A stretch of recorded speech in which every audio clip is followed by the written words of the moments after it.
The 2025 Chum Bucket Challenge season finale. The Morehead City Marlins versus the Wilmington Sharks for the 11th time this season, and it's tied 5 games apiece. From Buck Hardy Field at Legion Stadium in Wilmington, North Carolina, the Morehead City Marlins have traveled down south to face the rival Wilmington Sharks. Lance Williams here alongside my partners Christian Doms and Trey Keenis. A big one here tonight with less than a week to go in the 2025 Coastal Plain League season. The Marlins, they have the 3rd spot in the East Divisions. That's holding on to the final potential playoff spot, but just a half game up on the Wilmington Sharks. So, Trey, this is a big one potentially for playoff implications. Yeah, still 7 games left, including tonight's contest for Morehead City. But this one, as you mentioned, Lance, carries a lot of weight when it comes down to the nitty-gritty of the season. If Morehead City is able to get the win tonight and ultimately take the season series with the Sharks, that would mean if there's any tiebreakers potentially between Wilmington and Morehead City in terms of record, that the edge would go to the Marlins. It's also important to note that Holly Springs is a game behind Morehead City in 5th place in the East Division. Wilmington is a half game behind Morehead City. So if the Salamanders, for some reason, also tie with Morehead City, the Marlins swept the Salamanders in the season series, so they would also have the edge over them as well. So this is important for Morehead City. It's not to say that you don't want to win out and obviously take the 3rd place spot, but at the end of the day, you know, a lot can happen in this next week here, so having a win tonight would carry a lot of weight when it comes down to next Saturday in the season finale. A win tonight would be huge. You're right. The Salamanders were swept by the Marlins this season. Last night, the Marlins faced the Sharks at Big Rock Stadium in Morehead City, and it was Wilmington. They trailed 9-2 entering the 5th inning, ended up winning that game 15-10. What happened in that one, Christian? Well, yeah, Lance, as you said, a really uncharacteristic game between these two squads where at a lot of times it's either been a pitcher's duel or one team that has really jumped out in front. And yeah, Morehead City, they had a 9-2 lead entering the top of the 5th inning, but then a grand slam from Cam Sudo. That was what really made the difference in that game. You just saw the confidence get really boosted from the Sharks batting order that for most of the CPL season has been near the bottom of a lot of offensive categories. I think also it's just one of those games where the Sharks, they've improved a lot, especially over the last few weeks. They've gotten some new guys. You think to a guy like Caleb Johnson, switch hitting middle infielder, that provides a lot of value to this Wilmington batting order.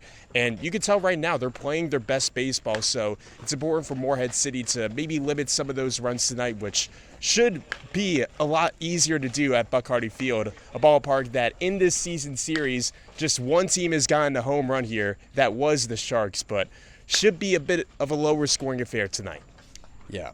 This is a pitcher's paradise that we find ourselves in where balls go to die. You mentioned last night the home run power was on display in Morehead City. However, 5 total home runs in that one, 2 for the Marlins, 3 for the Sharks. Yeah, Cam Sudo left the yard twice, the right fielder for Wilmington. One of the Marlins who hit a home run, Nate Anderson, a 3-run bomb in the bottom of the 2nd, his 3rd home run of the season. We got to speak to the center fielder earlier today. I'm here with Kennesaw State center fielder Nate Anderson. Nate, last night against the Sharks, you hit a home run in the bottom of the 2nd. How did that feel? It was good. I was kind of waiting the whole at bat for that pitch, and I finally got it with 2 strikes. Just trusted the approach and worked out. That ball traveled. You know, after that one, your Owls teammate Cam Sudo, he hit the grand slam, the home run. How do you feel? He's the opposition this summer, but he's a teammate, a good friend of yours? As much as I want to win here, it is good to see my friends and the guy that I was in the trenches with all spring do well. So I hate when it's against us, but I am rooting for him. It's a rivalry in many different ways, and it's fun. Tonight, though, Game 11 of this series, it all comes down to this. There's playoff implications as well with them a half game behind. What's the feeling like with the clubhouse? Just treat it like any other game. If you try and make it about all the playoffs and that, you start maybe tensing up a little bit. Just go play free, play baseball like we've been doing all summer, and things should work out. Well, Nate, best of luck. Awesome. Thank you. Nate Anderson, the perfect leadoff man, the league leader in batting average. He's been fantastic in his 2nd season in Morehead City. Trey, we talked about it. This is a huge game for both of these teams. This could be the deciding factor for that 3rd postseason spot in the East Division. What are the keys of the game for Morehead City?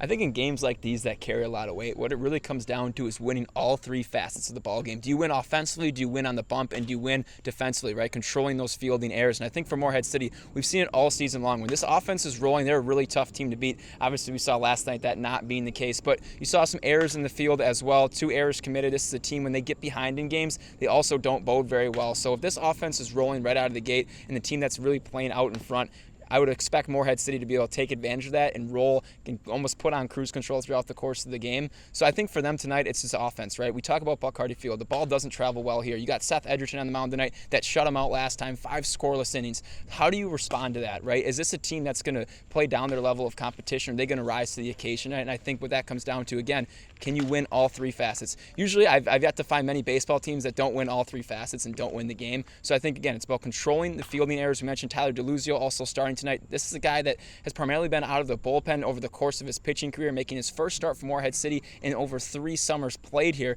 So this is a guy, again, in a kind of an unorthodox position, but you come down and you're playing in the home stretch of the season, it really doesn't matter. It's not the time to make excuses. It's time, again, like we said, to rise to the occasion and when you should be playing your best baseball. So offensively, attacking first, controlling the fielding errors, and for DeLuzio, a guy who's really only gone 2 innings in his outings this summer, really setting the tone and giving Morehead City opportunities to be able to hold off the Sharks offense that gave him a lot of work last night.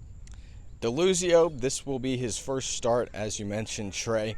Although on the season, all times out of the bullpen, he has allowed just 1 earned run, so we'll see what the Mount Olive commit can do. On the other end, the right-handed pitcher, Seth Edgerton for Wilmington. That said, Trey, the offense has been good despite the loss last night. 24 combined runs in the previous 2 for Morehead City. They'll try to build upon that tonight, facing the Wilmington Sharks, the season finale between these 2 foes. First pitch at 7:05. You can listen to these 2 on Mixler. We'll see you then.